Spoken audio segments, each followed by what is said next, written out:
नमस्ते। मैं डॉक्टर राजकुमार बैरवा, सहायक आचार्य राजनीति शास्त्र, स्वर्गीय पंडित नवल किशोर शर्मा, राजकीय महाविद्यालय दौसा। आज हम अंतर्राष्ट्रीय राजनीति के नए टॉपिक कोल्ड वार यानी शीत युद्ध के बारे में आपसे चर्चा करेंगे कि शीत युद्ध किसे कहते हैं, इसकी क्या परिभाषा है, क्या अर्थ है। द्वितीय विश्व युद्ध के बाद में अंतर्राष्ट्रीय राजनीति में एक आमूलचूल परिवर्तन होता है। जो द्वितीय विश्व युद्ध से पहले जो यूरोप की जो शक्तियाँ थी, वो महाशक्तियाँ थी, उनके उपनिवेश थे, मगर द्वितीय विश्व युद्ध ने उन शक्तियों को, यूरोपीय शक्तियों को कमज़ोर कर दिया। यूरोपीय शक्तियों के कमज़ोर होने से अब विश्व के अंदर शक्ति के नए केंद्रों का उदय होता है, जिसमें जो पूंजीवादी राष्ट्र थे उनका जो नेतृत्व है वो अमेरिका के द्वारा किया जा रहा था, और जो साम्यवादी जो विचारधारा के जो देश थे उनका नेतृत्व सोवियत संघ यानी USSR, union Soviet socialist Republic द्वारा किया जा रहा था। इस प्रकार से विश्व के अंदर एक युद्ध सा वातावरण बन रहा था, मगर वास्तविक रूप से युद्ध नहीं था। एक युद्ध का भय था, मगर ये युद्ध प्रत्यक्ष रूप से नहीं लड़ा जा रहा था, बल्कि अप्रत्यक्ष रूप से लड़ा जा रहा था। शीत युद्ध सोवियत संघ और अमेरिका के जो शत्रुतापूर्ण और तनावपूर्ण जो अंतर्राष्ट्रीय संबंधों की अभिव्यक्ति इससे होती है।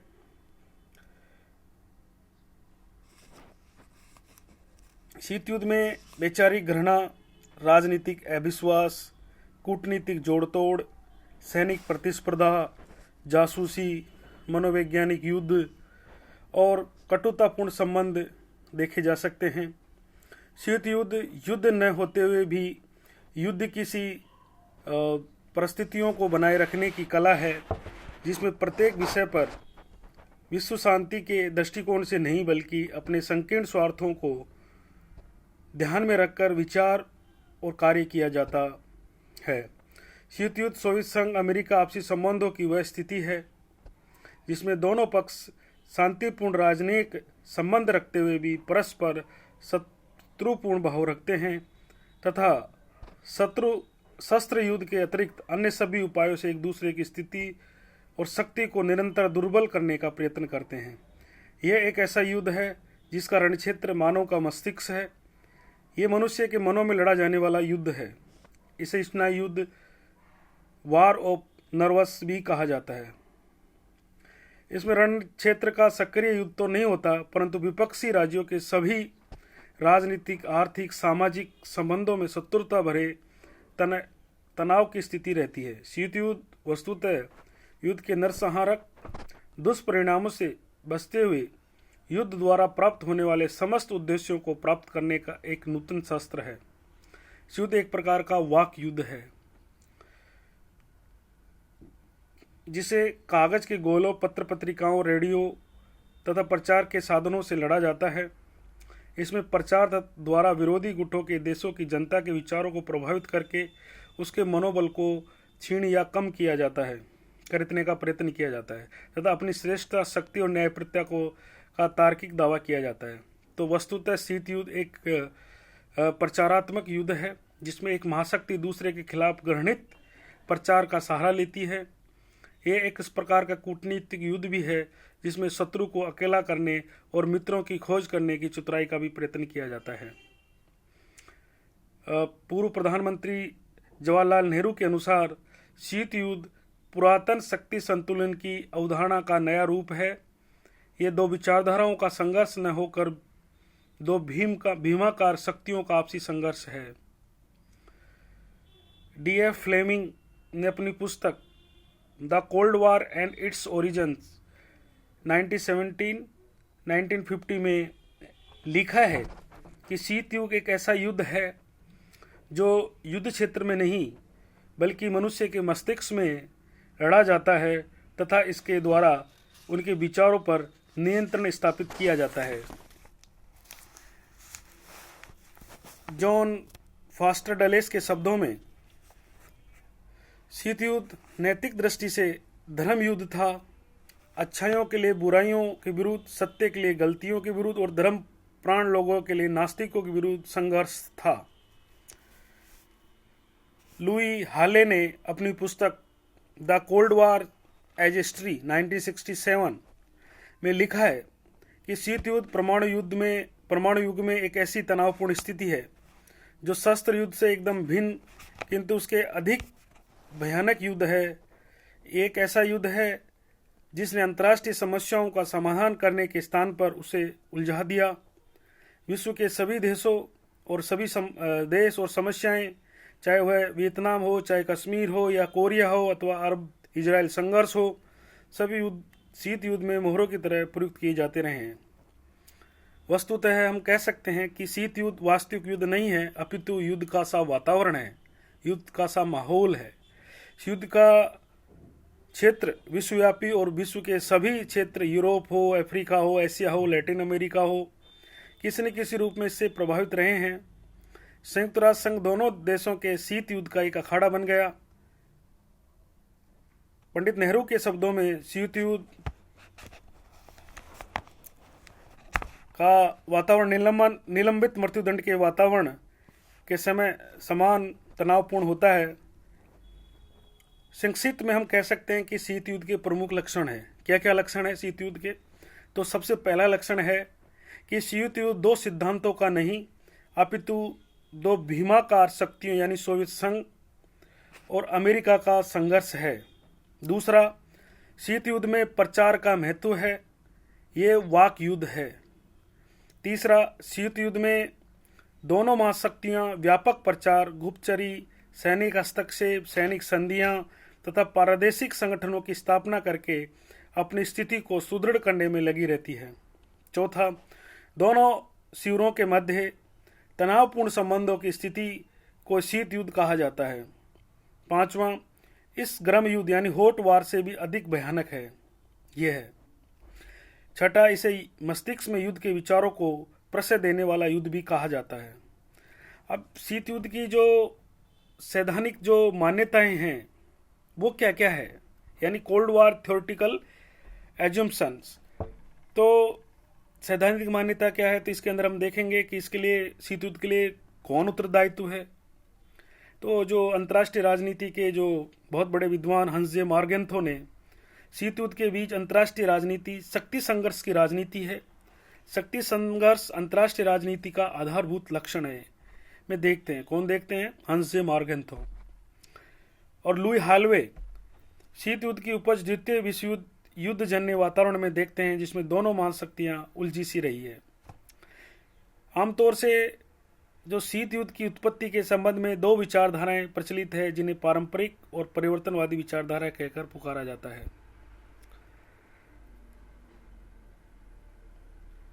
कुछ जो पारंपरिक विचारधारा के जो समर्थक है वो सोवियत संघ को शीत युद्ध के लिए जिम्मेदार मानते हैं और जो परिवर्तनवादी विचारधारा के समर्थक है वो पश्चिमी शक्तियों को, खासकर अमेरिका की नीतियों को इसके लिए जिम्मेदार मानते हैं। अब वो इसमें अलग अलग विद्वान हैं, मगर सच्चाई यह है कि द्वितीय विश्व युद्ध के पश्चात पश्चिमी देशों विशेषकर अमेरिका और ब्रिटेन की कतिपय आधारभूत जो मान्यताओं से शीत युद्ध का श्रीगणेश हुआ। अमेरिका की यह धारणा थी कि सोवियत संघ एक वास्तविक सैनिक खतरा है, इसलिए सोवियत व्यवस्था पश्चिमी व्यवस्था के लिए एक चुनौती है तथा अपने अस्तित्व के लिए साम्यवाद का अवरोध किया जाना चाहिए। चर्चिल ने पश्चिम के लिए कम्युनिज्म के विरोध की नई नीति का निर्देश 1946 में अपने प्रसिद्ध फुलटन भाषण में किया। फुलटन भाषण में चर्चिल ने कहा कि हमें तानाशाही के एक स्वरूप के स्थान पर उसके स्वरूप की मान्यता को रोकना चाहिए। स्वतंत्रता की दीपशिखा प्रचलित कर रखने एवं ईसाई सभ्यता की सुरक्षा के लिए आंग्ल अमेरिकी गठबंधन स्थापित किया जाना चाहिए। साम्यवाद के प्रसार को सीमित रखने के लिए हर संभव नैतिक अनैतिक उपायों का अवलंबन किया जाना चाहिए। अब ये तो हमने सैद्धांतिक मान्यताएं देखी। अब शीत युद्ध का सैद्धांतिक जो पक्ष है वो क्या है? सैद्धांतिक पक्ष यह है कि शीत युद्ध वह युद्ध है जो गोला बारूद और सैनिक से नहीं बल्कि मनोवैज्ञानिक शस्त्रों से लड़ा जाता है। शीत युद्ध एक मनोवैज्ञानिक युद्ध है जिसमें शत्रु को मनोवैज्ञानिक रूप से निर्बल बनाकर अपने न्यस्त स्वार्थों को पूरा किया जाता है। और इसका जो मुख्य अस्त्र है वो प्रचार है, प्रोपोगेंडा है।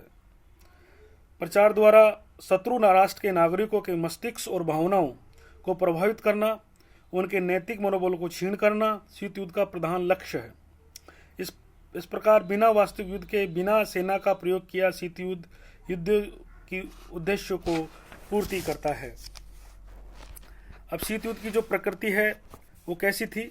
शीत युद्ध की प्रकृति कूटनीतिक युद्ध सी है और इसकी स्थिति वास्तविक युद्ध न होकर बल्कि एक छद्म युद्ध माना जाता है। अब शीत युद्ध के जो कारण है, क्या क्या काजेज हैं, तो उसके सबसे पहला कारण है ऐतिहासिक कारण। जो शीत युद्ध का जो ऐतिहासिक कारण है वो 1917 की जो बोलेविक क्रांति में ढूंढा जा सकता है। ये एक साम्यवाद का एक विश्वव्यापी आंदोलन था जिसका उद्देश्य पूंजीवाद को समाप्त कर विश्व में साम्यवाद की स्थापना करना था। ब्रिटेन ने सोवियत संघ को 1924 में और अमेरिका ने 1933 में ही मान्यता दे दी थी। दूसरा है सोवियत संघ द्वारा याल्टा समझौते की अवहेलना। याल्टा सम्मेलन 1945 में रूजवेल्ट, स्टालिन और चर्चिल ने कुछ समझौते किए थे। पोलैंड में सोवियत संघ द्वारा संरक्षित लुब्निन शासन और पश्चिमी देशों द्वारा संरक्षित लंदन शासन के स्थान पर स्वतंत्र और निष्पक्ष निर्वाचन पर आधारित एक प्रतिनिधि शासन व्यवस्था स्थापन करने का निर्णय लिया गया, मगर सोवियत संघ द्वारा उसका उल्लंघन किया जाता है। सोवियत संघ द्वारा बाल्कन समझौते का भी अतिक्रमण किया गया। सोवियत संघ ने अक्टूबर 1944 में चर्चिल के पूर्वी यूरोप के विभाजन के सुझाव को स्वीकार कर लिया, मगर बाल्कन समझौते की उपेक्षा करते हुए सोवियत संघ ने साम्यवादी दल को खुलकर सहायता दी और वहां सर्वहारा की तानाशाही स्थापित करा दी गई। इससे पश्चिमी जगत नाराज हो गया।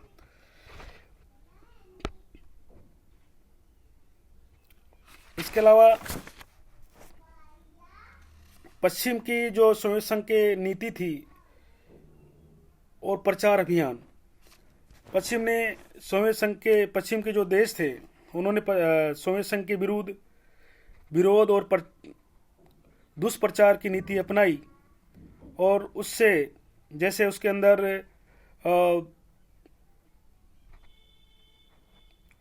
आपका फुलटन चर्चिल का फुलटन भाषण है, इसके अलावा मार्शल योजना है, ऐसी योजनाएं थी।